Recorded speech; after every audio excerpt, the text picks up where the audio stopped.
Hello everyone, today we will continue our discussion on X-ray diffraction. So, let us recap what we have learned so far. So, we know how X-rays are produced, right, and we know that X-rays are used to study crystals, right, and we studied about various crystal systems in the last lecture, right. So, also we saw how X-rays interact with crystals in a sense that for diffraction Bragg's law is to be satisfied, right. When the Bragg's condition is satisfied, then you get diffraction. So, we saw that what is that condition, like you have to have 2d sin theta equals n lambda, right. So, that is the condition for diffraction. So, we know how X-rays interact with atoms in unit cell, right. So, now the next question is, right, we know now that when the Bragg's condition is satisfied, you get diffraction, right. Okay. The second question comes, what are the things which are dependent on the arrangement of atoms in the unit cell? Because intensity, we are talking about now intensity of diffracted beams, because intensity of diffracted beams will depend on the atomic arrangement in unit cell. It will not be same for all. Okay. So, just to appreciate that point, let us take one example, right.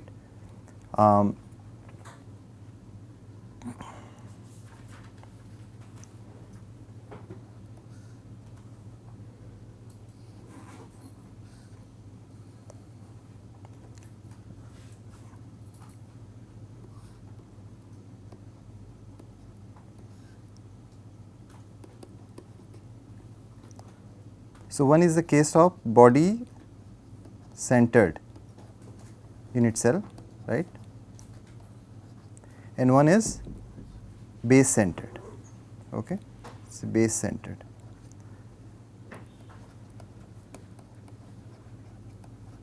Okay. Base centered orthorhombic unit cell. So, I am just drawing this. So, for a particular, see these beams,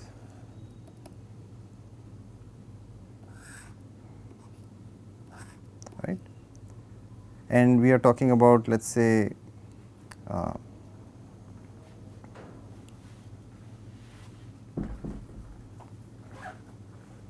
like 0, 0, 1 plane, right. Okay. So, if you have a diffraction for this, like base centered orthorhombic unit cell, right. So, you will get the condition like 2d sin theta equals to lambda, right, for an example, right. Let us see, this is theta, okay.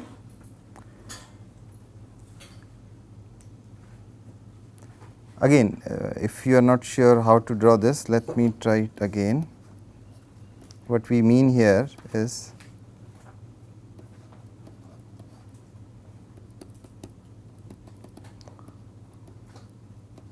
base centered is this, base centered orthorhombic unit cell, okay.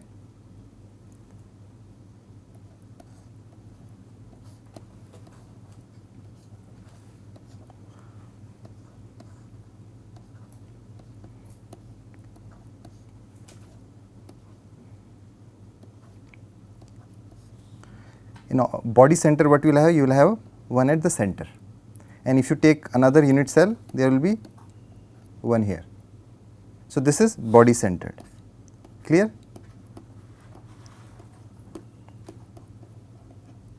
Right, body centered, and this is base centered.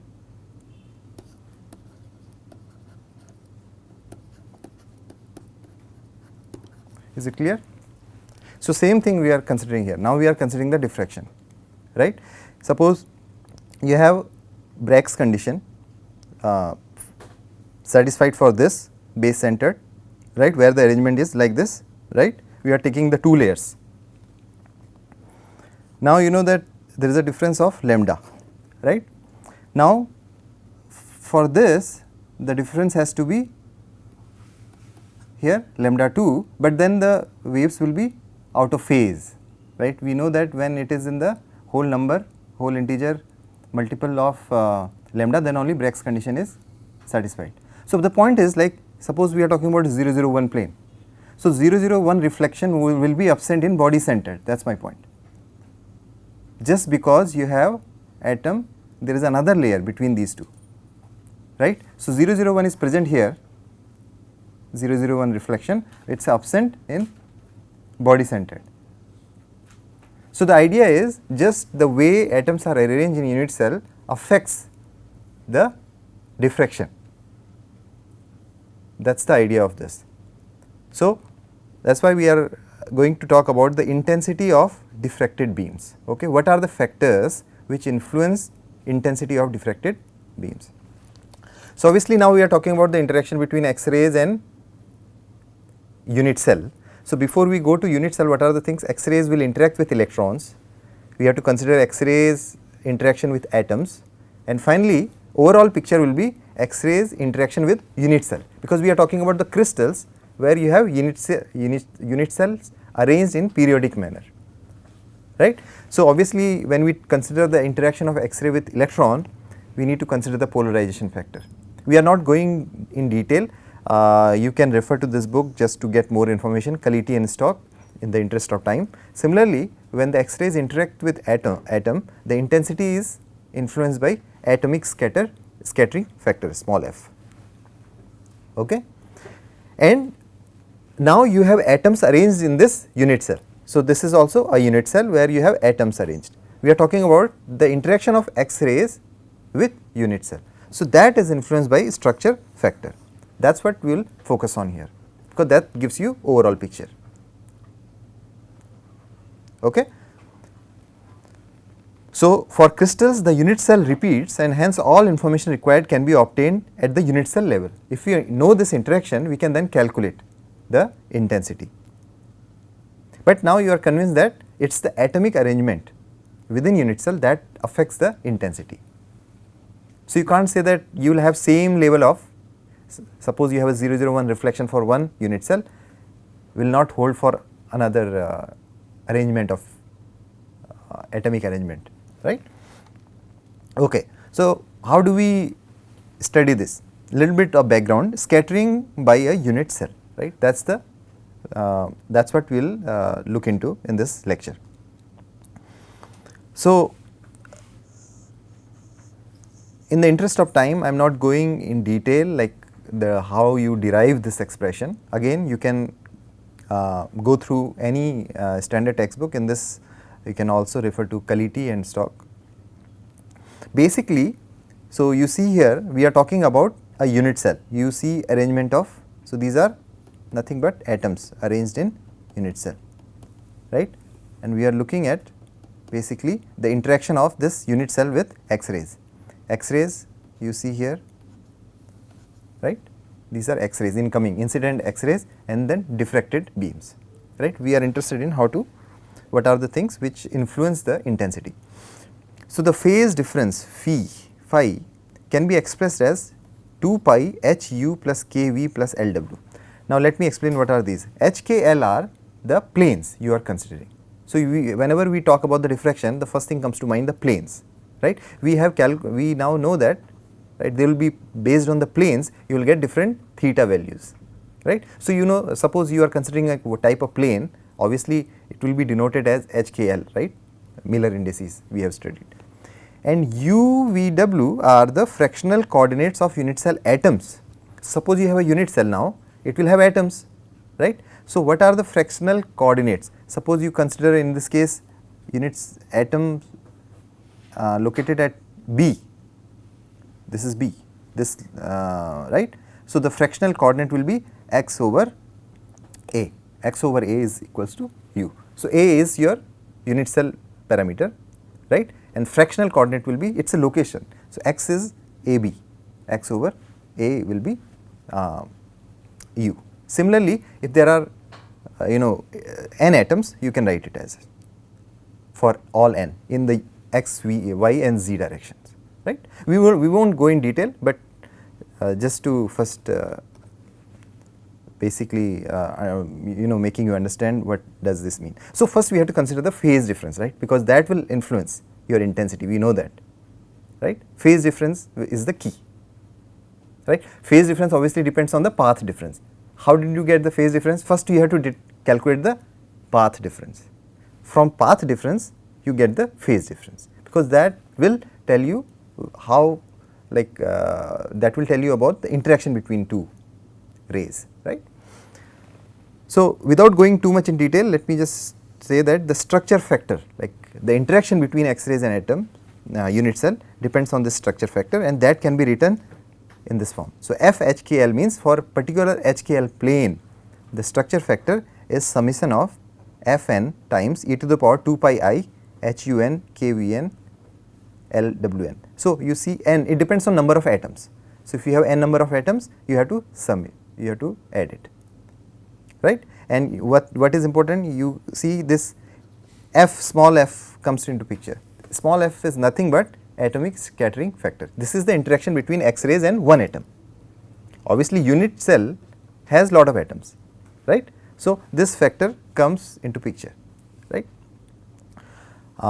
And what do you need to know? You need to know atomic scattering factor, right, and also you need to know the planes. Obviously, when you are talking about the diffraction, you have to know the plane. So, you already know HKL, and you also know if you are where the atoms are located. So, you know the fractional coordinates.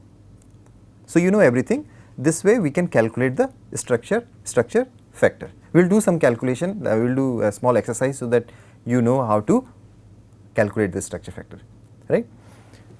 Now, just so that you get some hands on experience in this calculation, let us consider the calculation of structure factor of a face centered cubic cell having 4 atoms located at 0 0. So, you are considering this face centered cubic cell, you know what is it, what does it look like, right, cubic cell.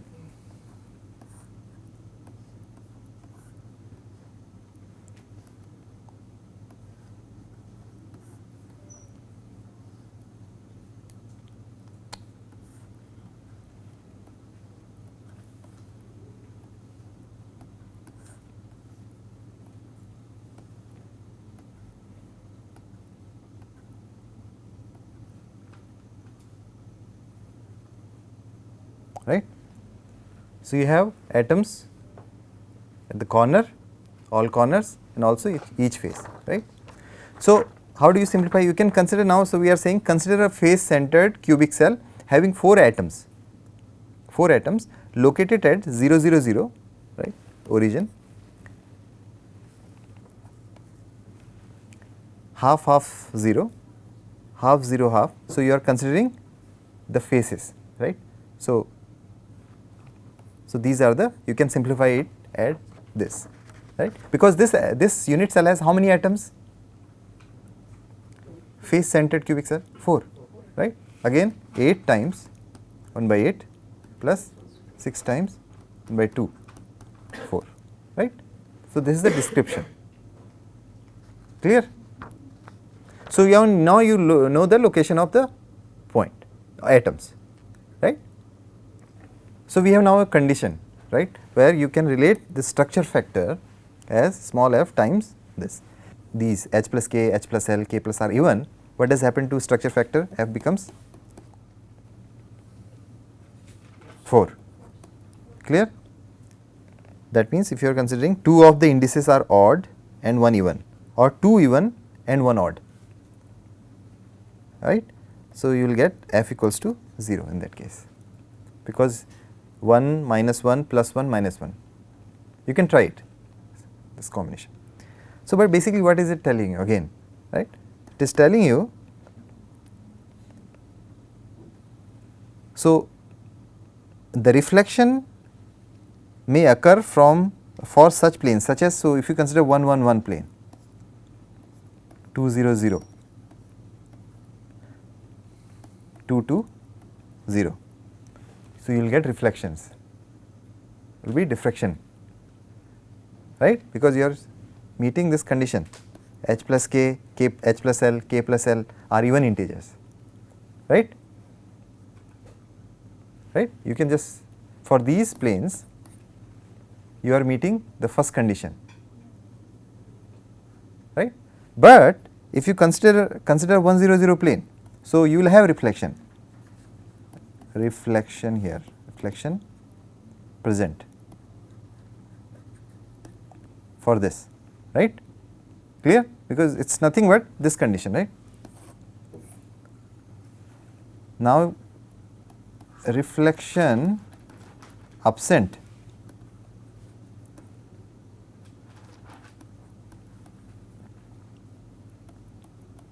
etc. We are not considering all the planes, that is the point, right. For these planes 1 0 0, 2 1 0, 1 1 2, you do not satisfy the first condition, right, you satisfy the second one, where you have two of the indices are odd and one even, or two even, one odd. So you have 0. So this exercise tells you that there will not be any reflection from these planes. So just based on the arrangement of atoms in unit cell, you can tell whether you will get diffraction or not. Is it now clear? You may have to do more exercise, but just gives you a flavor like how to do this simple calculation. But at least now you are convinced that it is the atomic arrangement within unit cell that influences your intensity. Not just this, you can't consider even if the unit cell of the same size, but the atomic arrangement is different, that will affect your diffraction pattern. You may not see some planes which you would see in former case. Okay. So far we have considered structure factor, right, because that tells you the interaction between the X-rays and unit cell. There are other things which also influence the intensity. Okay. So polarization factor we have already talked about a little bit. Polarization factor comes from the interaction between X-rays and electron, right. Structure factor is the interaction between X-rays and your unit cell, right. Multiplicity factor, that is another thing, right, talk about. What is multiplicity factor? See, we will not go in detail because just want you to appreciate these terms, like why we are using these terms, because you can refer to book, textbook, any reference book on X-ray diffraction to know more, but so that you know. So far you know that what is polarization factor is just about the interaction between X-rays and electron, and structure factor comes from the interaction between X-rays and unit cell. The multiplicity, it is easy to now visualize. See, consider 1 0 0 reflection from a cubic lattice, 1 0 0 reflection, right. So in the powder specimen, what will happen, some of the crystals will be so oriented that 1 0 0 diffraction occurs. Suppose you have crystals oriented in 1 0 0 direction, you will have that diffraction, right. So other crystals of different orientation may be in such position that 0 1 0 or 0 0 1 diffraction can occur, right. Since your, let us see, D 1 0 0 equals to D 0 1 0 equals to the spacing is same, right. Either you consider 1 0 0, 0 1 0, we are considering 1 0 0 plane, 0 1 0, right, 0 0 1. If you draw these planes, you see that spacing D is basically same, right. So when we use this, that means this is the family of, so that will tell you like it is basically 1 1 1, 1 1, this bar is for negative, you know. Just refer to Miller indices chapter in any textbook, you will get more details. We did not go in detail, but basically it tells you that there are like 4 sets of planes.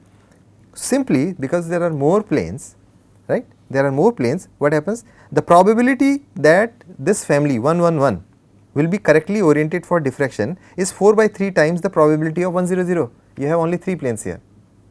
Here you have 4 planes. So probability for this plane to diffract is more, 4/3 times this. So now appreciate, right, if you consider different planes, you can get this multiplicity factor. That is where this multiplicity factor comes in, because we are talking about the relative intensities. Okay. So, it will depend on then plane, like how it is oriented, like what is its HKL, right. So, we will not go in detail, but that is where it comes into picture. There is another factor, Lorentz factor, right. Usually what happens, the Lorentz factor is combined with polarization factor. Again, where does this come from, Lorentz factor? You have a diffraction, right. So, at theta b, Bragg's condition, you meet this, right, you get diffraction. But even if your theta is slightly off this theta b, the diffraction will be there, it will not be 0, like if you are talking about the neighborhood of the theta b, right.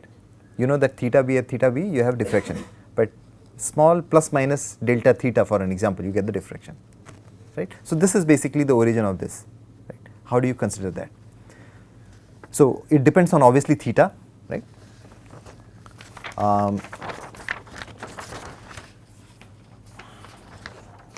So, there will be an expression there, anyway we will come back to it. So, an absorption factor. So, you are diffracting X-rays, right, but part of it will also get absorbed. So, you need to consider that absorption. So, that is where this absorption factor comes in, right. And another factor is temperature factor, because depending on your temperature, your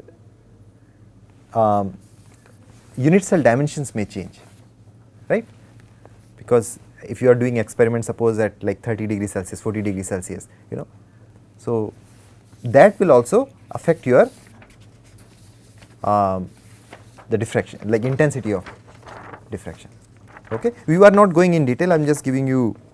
So basically so far a crystal has been considered as a collection of atoms located at fixed points. We are considering they are fixed, but that is not the real picture. Actually what happens, the atoms undergo thermal vibration about their mean position even at the absolute 0 of temperature. There is this thermal vibration, right, and the amplitude of this vibration increases as the temperature increases, right. So, that is where this factor comes in. It is important to consider the temperature. So, just so that you can appreciate, in aluminum, in aluminum at room temperature, the average displacement of an atom from its mean position is about 0.17 angstrom. That happens just at room temperature for aluminum. So, 0.17 angstrom, which is by no means negligible. When we are talking about 1 angstrom, like in that order of spacing, 0.17 is not insignificant, that is the point. So, you have to consider. Okay. So, we will not go in detail, but just so that you appreciate where these factors come in into picture, right. Okay. Now, the next question comes, we know, okay, which are the planes like which will give you diffraction, which will the planes which will be absent. Now, the question comes, how do we calculate the intensities, right. So, you know the location of thetas, like from Bragg's condition, right, you know where you will get the peak. Now, the question whether this peak will be more intense than the other one, that is the question we are trying to answer now,